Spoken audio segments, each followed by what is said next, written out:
நண்பர்கள் அனைவருக்கும் வணக்கம். நான் உங்க அருண்குமார். பீகார் தேர்தலோட முடிவுகள் வந்து ஒரு வரலாறு காணாத வெற்றி பிஜேபிக்கு. 202 இடங்கள்ல வந்துட்டு அவங்க ஜெயிச்சிருக்காங்க. ஒரு மிகப்பெரிய வெற்றின்னு சொல்லலாம். எதிர்க்கட்சிகள் சொல்றாங்க இது வந்து சரியான வெற்றி கிடையாது, இது வந்து நிறைய திருடப்பட்ட வெற்றி அப்படின்ற மாதிரி வந்து நிறைய காரணங்கள் சொல்றாங்க. எஸ்ஐஆர் மூலமா வந்து நிறைய பேரை நீக்கிட்டாங்க. ஸோ தேர்தல் ஆணையம் அவங்களுக்கு சாதகமா செயல்பட்டுருச்சு அப்படின்ற மாதிரி நிறைய சொல்றாங்க. ஸோ அதையெல்லாம் வந்து கொஞ்சம் பின்னாடி பார்ப்போம். அதை விட மிகப்பெரிய ஒரு காரணம்ன்றது வந்து காங்கிரஸ் தான் இந்த தோல்விக்கு ஒரு மிகப்பெரிய காரணம் அப்படின்ற மாதிரிதான் நிறைய பேரோட கருத்தா இருக்கு. ஸோ காங்கிரஸ் வந்து இன்னும் வந்து நான் ஒரு பெரிய அண்ணன் போல அந்த ஒரு நடந்துக்கிறது, நாங்க ஒரு தேசிய கட்சி அப்படின்னு சொல்லிட்டு நாங்க வந்து ஒரு பெரிய அண்ணன் அப்படின்ற மாதிரி வந்து எவ்வளவுதான் வந்து நம்ம சரியா செயல்படலை அப்படின்னாலும் அவங்க வந்து அவங்களுக்கு உண்டான அந்த ஒரு மதிப்பை வந்து விட்டு கொடுக்கறதே கிடையாது. ஸோ அதுல இருந்து கொஞ்சம் கூட இறங்கி வராம தான் இன்னும் ஒரு தேசிய கட்சி, அதனால எங்களுக்கு அதிகமான இடங்கள் தரணும் அப்படின்ற மாதிரி கேட்டதுதான் இந்த தேர்தல் தோல்விக்கு மிகப்பெரிய காரணம் அப்படின்ற மாதிரி நான் நினைக்கிறேன். 2024 தேர்தலையும் இதே மாதிரி தான் வந்து அவங்க வந்து விடாப்பிடியா இருந்தது தான் அவங்களோட தோல்விக்கு மிகப்பெரிய காரணம்னு நினைக்கிறேன், இந்தியா கூட்டணியோட தோல்விக்கு. ஏன்னா அந்த சமயத்திலயுமே வந்துட்டு நிறைய கூட்டணியில வந்து எந்தெந்த இடங்கள்ல போட்டி போடுறது அப்படின்றது நிறைய பிரச்சனைகள். கேரளால வந்து காங்கிரஸ் அண்ட் கம்யூனிஸ்ட் அவங்களுக்கு இடையே வந்து இருந்த பிரச்சனை, அதே போல வந்து வெஸ்ட் பெங்கால்ல அந்த மாதிரி அவங்களுக்கு இடையே இருந்த பிரச்சனை, இந்த மாதிரி வந்து நிறைய பிரச்சனைகள் இருந்தது. ஸோ அதே மாதிரி மாநில கட்சிகளோட அந்த கொஞ்சம் இணக்கமா போகாதது அப்படின்றது வந்து ஒரு பெரிய பிரச்சனையா பார்க்கப்படுது. தமிழ்நாட்டில் மட்டும் அந்த பிரச்சனை கிடையாது. ஏன்னா முதலமைச்சர் மு.க.ஸ்டாலின் அவர்கள் வந்து ரொம்ப இணக்கமா இந்த கூட்டணியை கொண்டு போனதுனால தமிழ்நாட்டில் மட்டும் மிகப்பெரிய வெற்றியை பெற முடிஞ்சது. ஆனா மற்ற மாநிலங்கள்ல தான் இன்னும் வந்து ஒரு தேசிய கட்சி அப்படின்ற அந்த ஒரு மனநிலைமையிலே இருக்கிறாங்க. பட் அதுக்கு உண்டான செயல்பாடுகள்ல காட்டுறாங்களா காங்கிரஸ் அப்படின்னு கேட்டா அது இல்லை அப்படின்னு தான் சொல்லணும். ஏன்னா 2009 to 2014 அந்த சமயத்துல காங்கிரஸோட தலைவர்களா இருந்தவர்கள் யார் யாருன்னு பாத்தீங்கன்னா மன்மோகன் சிங் இருந்தாரு, பிரணாப் முகர்ஜி இருந்தாரு, சல்மான் குர்ஷித் இருந்தாரு, குலாம் நபி ஆசாத் இருந்தாரு, கபில் சிபல், அப்புறம் வந்து வீரப்ப மொய்லி, எஸ்.எம். கிருஷ்ணா, இந்த மாதிரி வந்து பெரிய பெரிய தலைவர்கள் இருந்தாங்க, அனுபவம் வாய்ந்த தலைவர்கள் இருந்தாங்க. அதனால வந்து அப்போதைக்கு வந்து அவங்க வந்து சிறப்பா செயல்பட்டாங்க அப்படின்ற மாதிரி சொல்லலாம். அதுக்கப்புறம் அந்த ஒரு பேட்சுக்கு அப்புறம் மிகப்பெரிய அளவுக்கு ஏதாவது ஒரு பெரிய தலைவர்கள் வந்திருக்காங்களா அப்படின்னு கேட்டா இல்ல. ராகுல் காந்தியை தவிர ஃபெமிலியரான ஃபேஸ் யாரு? மல்லிகார்ஜுன கார்கே சொல்லலாம், ப. சிதம்பரம், இவங்கள சொல்லலாம். ஆனா அவங்களுக்கு எல்லாம் வந்து வயசாயிடுச்சு கிட்டத்தட்ட. இப்ப வந்து அடுத்த கட்ட தலைவர்களை நோக்கி காங்கிரஸ் வந்து பயணப்படணும். ஆனா அந்த அடுத்த கட்ட தலைவர்கள்லாம் வர்றதுக்கு காங்கிரஸ்ல இருந்து மிகப்பெரிய அளவுக்கு ஒரு உழைப்பு கூட்டுறதுக்கு யாரும் தயாரா இல்லை அப்படின்றதான் தெரியுது. என்னதான் வந்து ராகுல் காந்தி களத்துல போயிட்டு மீன் பிடிக்கிறது அப்படின்னு சொல்லிட்டு ரொம்ப இயல்பா பழகிறது அப்படின்ற மாதிரி இருந்தாலும் ஈஸியா அந்த ஒரு கவர்ச்சியான விளம்பரத்தை காட்டி பிஜேபி வந்து அங்கே கூடுதலான இடங்களை வென்றுச்சு அப்படின்னு சொல்லுது. இன்னொரு இதுல அதிர்ச்சி தரக்கூடிய விஷயம் என்ன அப்படின்னா ஆர்ஜேடி 23% வந்து ஓட் ஷேர் வாங்கியிருக்கு. ஆனா மிகப்பெரிய வெற்றி பெற்ற பிஜேபி 20% தான் வாங்கியிருக்கு. அப்புறம் இப்ப எப்படி இவ்வளவு பெரிய வெற்றி சாத்தியமாச்சு அப்படின்றதுக்கு தான் காங்கிரஸ் ஒரு காரணம் அப்படின்ற மாதிரி நான் சொல்றேன். ஏன்னா காங்கிரஸ் 60க்கும் மேற்பட்ட இடங்களை போட்டி போட்டு வெறும் 6 இடங்களை கைப்பற்றியிருக்காங்க. ஸோ கிட்டத்தட்ட 54 இடங்கள் கிட்ட வந்து தோல்வி அடைஞ்சிருக்காங்க. ஸோ இது வந்து ஒரு அந்த கூட்டணியோட மிகப்பெரிய தோல்வியா பார்க்கப்படுது. ஏன்னா இப்ப அவங்க வந்து அங்கே சரியா செயல்படலை. ஸோ அதே மாதிரி வந்து அவங்க ஆர்ஜேடியோட அந்த கூட்டணி இடங்கள்லயும் வந்து சரியா செயல்பட்டு இருக்க மாட்டாங்க. ஏன்னா வந்து ஒரு கட்சி வந்து கூடுதலா சேர்ந்து, அதாவது ஒரு கூட்டணியில் இருக்கிற எல்லா கட்சிகளும் இணைந்து செயல்பட்டு அங்கே வந்து ஒரு வைப்ரண்டா வந்து ஒரு களப்பணி செஞ்சாதான் அந்த இடத்துல தேர்தலை வெற்றி பெற முடியும். அதுல பிஜேபி கூட்டணியோட நிதிஷ்குமார் வந்து ரொம்ப சிறப்பா செயல்பட்டு இருக்காரு அப்படின்னு தான் சொல்லணும். பிஜேபியும் வந்து அந்த ஒரு வெற்றி வெறியில இருந்தது. நிதிஷ்குமாரும் தான் மறுபடியும் வந்து முதலமைச்சர் ஆகணும் அந்த வெறியோட இருந்தாரு. ஸோ அதனால அவங்க வந்து வெற்றி பெற்றிருக்காங்கன்னு நான் நினைக்கிறேன்.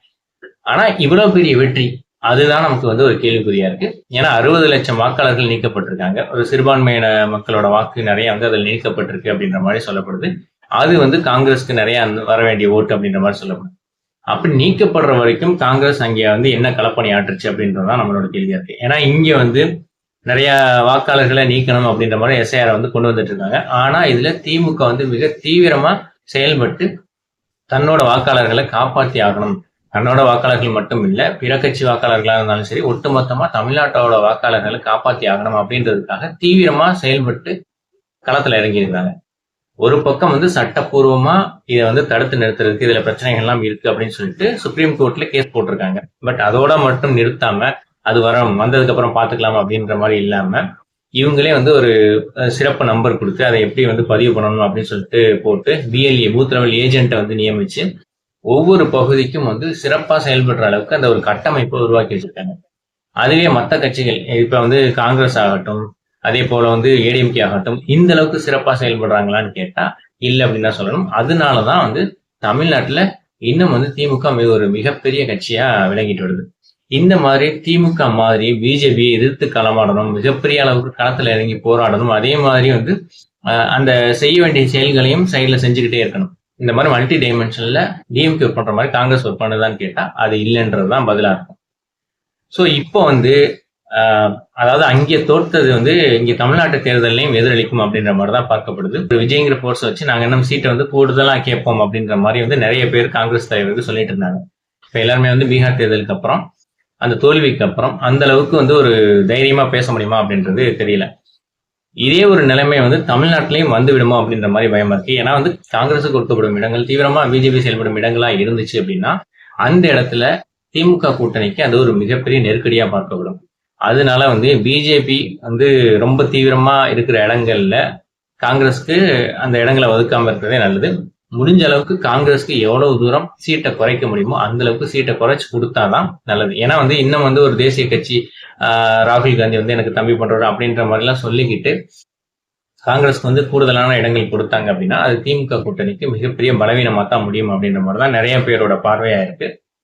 ஸோ காங்கிரஸ்க்கு இன்னும் கொஞ்சம் கம்மியா கொடுத்து அவங்களுக்கு களத்துல செயல்பட வைக்கணும். ஏன்னா வந்து தமிழ்நாட்டிலையுமே ஒரு 25 வயசுல காங்கிரஸ் கட்சியில இணைகிறதுக்கு எந்த ஒரு இளைஞர்களுமே பெருசா தயாரா இல்லை அப்படின்னு தான் சொல்லணும். அதே பிஜேபியை கம்பேர் பண்ணும்போது பிஜேபியில வந்துட்டு அதிகமான இளம் தலைமுறையினர் வந்து போய் சேர்றாங்க. அதுல சரி தப்பு சித்தாந்த ரீதியா வந்து நிறைய குறைகள் இருக்கு, அதெல்லாம் மீறி அந்த ஒரு கவர்ச்சிக்காக வந்து போய் சேர்றாங்கன்றதான் நம்ம நடைமுறையில பார்த்துட்டு இருக்கோம். அந்த மாதிரி காங்கிரஸ்ல மிகப்பெரிய அளவுக்கு ஒரு யங் போர்ஸை வந்து சேர்க்கறதுக்கு காங்கிரஸ் கட்சியில உள்ளவர்களே தயாரா இல்லை. ஏன்னா எல்லாருமே வந்து நான் பெரிய ஆளு, ஒவ்வொரு சின்ன சின்ன ஏரியாக்கள்ல உள்ள ஆட்களுமே நான் பெரிய ஆளு, நான் வந்து களத்துல போய் இறங்கி செயல்பட மாட்டேன், எனக்காக மற்றவங்க செயல்படட்டும் அப்படின்ற மாதிரி இருக்காங்க. இப்ப வந்து காங்கிரஸ் பெரிய வெற்றி பெற்றதுக்கே காரணம் திமுகவோட களப்பணி தான். திமுக தான் மிகப்பெரிய அளவுக்கு அந்த ஒரு இளைஞர் பட்டாளத்தோட அடுத்தடுத்த தலைமுறைய அந்த ஒரு வாக்காளர்களை கவர்ந்து முடிஞ்ச அளவுக்கு கூட்டணி கட்சிகளையும் வெற்றி பெற பாடுபடுது அப்படின்ற மாதிரி சொல்லலாம். மற்ற கட்சிகளை சொல்ல, அதுவே வந்து கம்யூனிஸ்ட் விசிகா இவங்க எல்லாம் வந்து சிறப்பா செயல்படுறாங்க, அவங்களெல்லாம் நம்ம கூட சொல்ல முடியாது. ஆனா காங்கிரஸ் மட்டும் அந்த அளவுக்கு களத்துல செயல்படலை அப்படின்றதுதான் தமிழ்நாட்டிலேயே நம்ம பார்க்கணும். தமிழ்நாட்டிலே இவ்வளவு பெரிய வெற்றி பெற்ற இடத்துலயே அப்படி இருக்கும்போது பீகார்ல எந்த அளவுக்கு இவங்க செயல்பட்டிருப்பாங்க அப்படின்றதுதான் நம்மளோட கேள்வியா இருக்கு. பீகார்ல காங்கிரஸ்ல ஒரு தெரிஞ்ச ஃபேஸ் அப்படின்ற மாதிரி யாரு இருக்காங்க, நமக்கு யாருமே தெரியல. ராகுல் காந்தி ஒருத்தர் மட்டும் தான் இந்தியாவுக்கே ஃபேஸ் அப்படின்னா எப்படி வந்து அந்த கட்சி வந்து மிகப்பெரிய அளவுக்கு வளர முடியும்? பிஜேபி அந்த அளவுக்கு வந்து இப்போ நிறைய ஃபேஸஸ் வந்து உருவாக்கி இருக்கு ஒவ்வொரு மாநிலங்களையும். அந்த மாதிரி வந்து ஒவ்வொரு மாநிலங்கள்லையும் களத்துல இறங்கி செயல்படக்கூடிய ஒரு இளம் தலைவர்களை காங்கிரஸ் உருவாக்கணும்.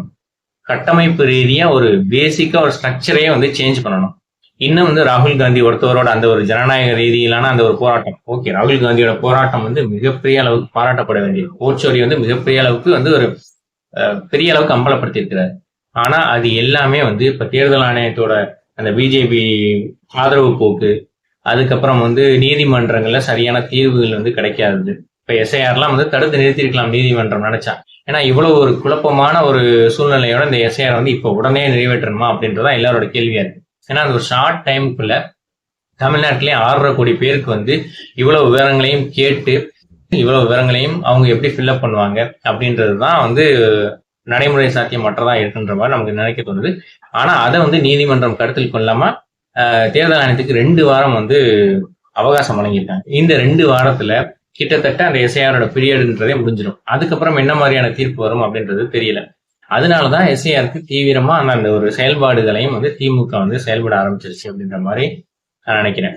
இந்த மாதிரி திமுக மிகப்பெரிய அளவுக்கு வந்து ஒரு சித்தாந்த ரீதியாகவும் செயல்படணும், அதே போல வந்து செயல்பாட்டு ரீதியாகவும் வந்து நாங்க முன்னாடி நிற்கிறோம் அப்படின்றத வந்து காட்டுற அளவுக்கு தலைவர்களை காங்கிரஸ் உருவாக்கணும். அப்படி உருவாக்காம வெறும் ராகுல் காந்தி அவர் தான் எங்களோட ஃபேஸ் அப்படின்னு சொல்லிட்டு அவரை மட்டுமே ஃபோக்கஸ் பண்ணி காங்கிரஸ் வந்து இருந்தது அப்படின்னா 2029 தேர்தலையும் பிஜேபி வந்து ஒன்றும் அசைக்க முடியாத சக்தியா தான் இருக்கும். ஒண்ணு வந்து மாநில கட்சிகள் இன்னும் மிகப்பெரிய அளவுக்கு வளரணும். காங்கிரஸ் அந்த மாநில கட்சிகளோட இணைஞ்சு ஓரளவு ஓகே அப்படின்ற மாதிரி வந்து அவங்க இன்னும் கொஞ்சம் செட் ஆகுற வரைக்கும் காங்கிரஸ் வந்து மாநில கட்சிகளோட இணைந்து அவங்க இன்னும் கொஞ்சம் அடிப்படை கட்டமைப்பு வந்து மிகப்பெரிய அளவுக்கு மெருகேற்றி ஒரு பெரிய அளவுக்கு வளர்ந்ததுக்கு அப்புறம் அவங்க வந்து ஒரு பெரிய தேசிய கட்சின்னு வந்து அவங்க மாறுதட்டி கொள்ளலாம். அது வரைக்கும் மாநில கட்சிகளோட இணங்கி போறதுதான் நல்லது. முதல்ல அடிப்படை ரீதியா கட்டமைப்பு ரீதியா காங்கிரஸ் ஒரு மிகப்பெரிய சுய பரிசோதனை செய்யணும் அப்படின்றதுதான் என்னோட இறுதி கருத்தா சொல்லி இந்த வீடியோ முடிச்சுக்கிறேன். இந்த வீடியோ பிடிச்சிருந்துச்சுன்னா லைக் பண்ணுங்க, இதை வந்து எல்லாருக்கும் ஷேர் பண்ணுங்க. ஏகே பெர்ஸ்பெக்டிவ் சேனலுக்கு சப்ஸ்கிரைப் பண்ணுங்க. நன்றி, வணக்கம்.